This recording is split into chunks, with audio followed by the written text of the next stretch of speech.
Hamı onu səhnədə tanıdı. Ögey anadakı Dilarə, Aygündəki Aygün. Amma heç kim onun həyatda nələr yaşadığını bilmədi.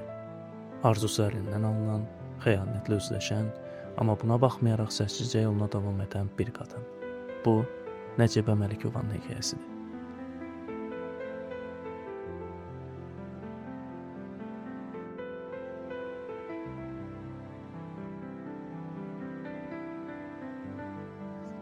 Nəcibə Haşim qızı Məlikova 1921-ci il oktyabrın 25-də Bakının Buzovna kəndində dünyaya gəlib.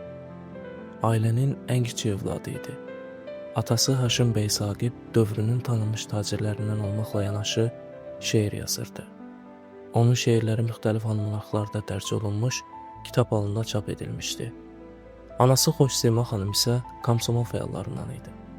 Lakin ailənin həyatı qəfil dəyişir. Qardaşı Ruhullah Xundovun həbsindən sonra Xoşsema xanım da ictimai fəaliyyətdən uzaqlaşdırılır. Ailə xalq düşməninin ailəsi kimi damğalanır və bu onların həyatını kökündən dəyişir. Bundan sonra bir çox qapılar onların üzünə bağlanır.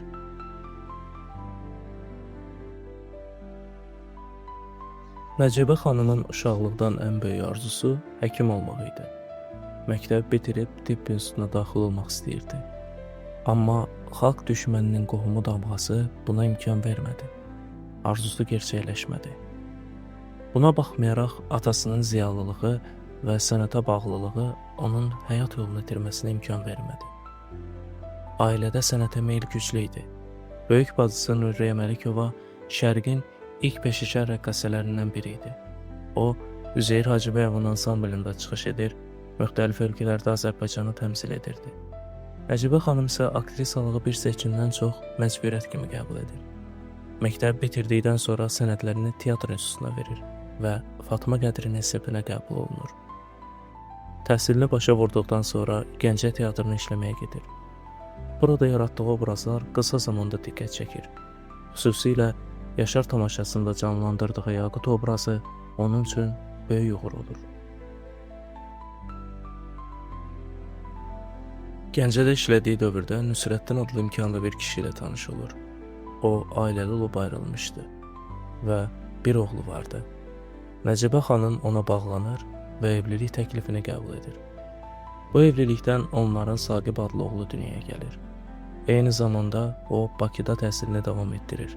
Ədil İskəndərov və Rıza Təhmasib kimi sənətkarların dərslərini alır. Daha sonra Milli Dram Teatrında fəaliyyətə başlayır. O, həm səhnədə uğur qazanır, həm də ailəsini qurur. 2 oğul böyüdür. Biri həyat yoldaşının əvvəlki nikahından, digəri isə öz övladı. Başlanğıcda oğulluğu onu qəbul etməkdə çətinlik çəksə də, zaman keçdikcə aralarında doğmalıq yaranır. Fuad sonralar deyirdi ki, Nəcibə xanım ona əsl ana sevgisini yaşadı.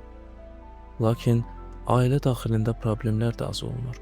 Qaynanası onun aktris olmasını qəbul etmir və bu səbəbdən Nəcibə xanım çox çətinliklərlə üzləşir.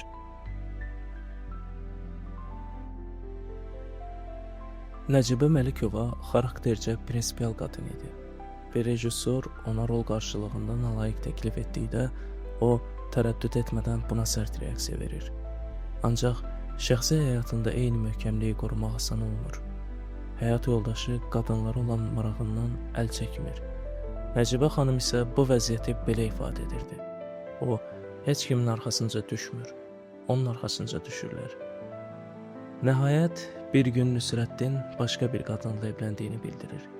Nəcibə xanım isə heç eləmədən səssizcə oğlunu götürüb ayrılır.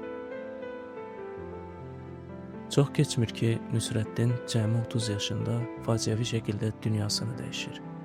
Nəcibə xanım 29 yaşında dul qalır və ömrünün sonuna qədər bir daha ailə qurmur. Bütün diqqətini sənətinə və övladlarına yönəldir. Dram teatrında və Azərbaycan filmdə fəaliyyətini davam etdirir və SSR xalq artistlarına layiq görülür. Hindistanda qastrol zamanı üzərinə meymun atılır və bu hadisə onun sağlamlığına təsir edir. Güclü qorxu nəticəsində şəkər xəstəliyinə tutulur. Ömrünün son anlarında ona sual verirlər. Yanında kimi görmək istərdin? O isə yalnız bir ad çəkir. Nüsrəddini. Nəcibə Məlikovanın həyatı səhnədə yaratdığı obrazlar kimi sadə deyildi. Onun həyatında sədaqət, axırı və səssiz mübarizə vardı. O, həm sənətdə zirvəyə yüksəldi, həm də şəxsi həyatında ağır sınaqlardan keçdi. Amma bütün bunlara baxmayaraq insanlığını və sevgiyə inamını itirmədi. Elə buna görə də o, təkcə böyük aktrisa kimi yox, həm də güclü bir qadın kimi yadda qaldı.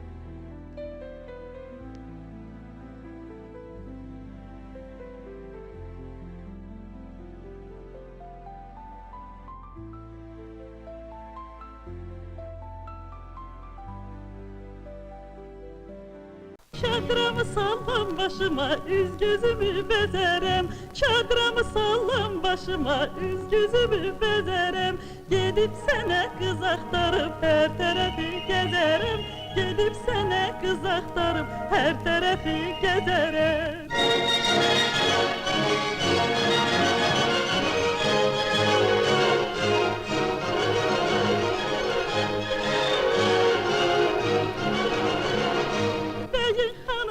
Tacirin kızlarını düzerem, beyin hanın ya tacirin kızlarını düzerem. Çemendeki o günlerin en güzelin üzerem, çemendeki o günlerin en güzelin üzerem.